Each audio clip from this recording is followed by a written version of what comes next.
మీ ఆయన స్టేటస్ చూసావా? అవునా, ఏముంది? అదేంటి మరి నాకు కనిపించట్లేదు? దానికి అర్థము నిన్ను హైట్ చేశాడు అని, అతని మనసులో నువ్వు లేవు అని. అలా ఎలా చేస్తాడు? నేను ఆయన కట్టుకున్న భార్యని ఇంకా ఉన్నాను కదా. ఆహా, అతను భార్యవు అన్న విషయం ఇప్పుడు నీకు గుర్తొచ్చిందా? అసలు భార్య అంటే అర్థం ఏంటో నీకు తెలుసా?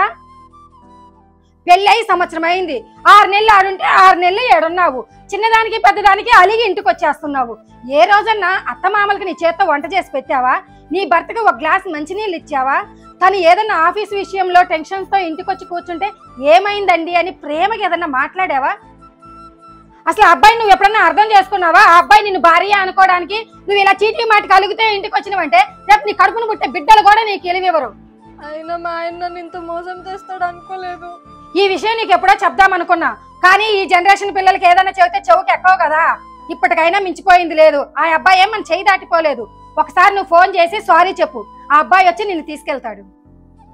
ఈ రోజు ఆ అబ్బాయి ఆడపిల్లలతో స్నేహం చేస్తున్నాడంటే తప్పంతా నీదే. నువ్వు కరెక్ట్ గా ఉంటే ఆ అబ్బాయి నీ చెయ్యి వదిలి ఎందుకు వెళ్తాడు? ఆడది నిజమైన ప్రేమ చూపిస్తే ఏ మగోడు కూడా భార్యను వదిలిపెట్టి బయటికి వెళ్ళాలనుకోడు పావని. నీ సంసారాన్ని నువ్వు పాడు చేసుకోవద్దు. ఇప్పటికైనా మించిపోయింది ఏం లేదు. ఎప్పుడైనా పుట్టింటికి రావాలంటే చుట్టం చూపుగా రావాలి, 4 రోజులు ఉండాలి, వెళ్ళాలి. అదే మీకైనా గౌరవం, మాకైనా గౌరవం. నాకు బుద్ధి వచ్చిందమ్మా. ఇంకా నేను మా ఆయన వదిలిపెట్టి అస్సలు ఉండను. ఒకవేళ ఎప్పుడైనా వచ్చినా కూడా నేను మా ఆయనతోనే వస్తాను.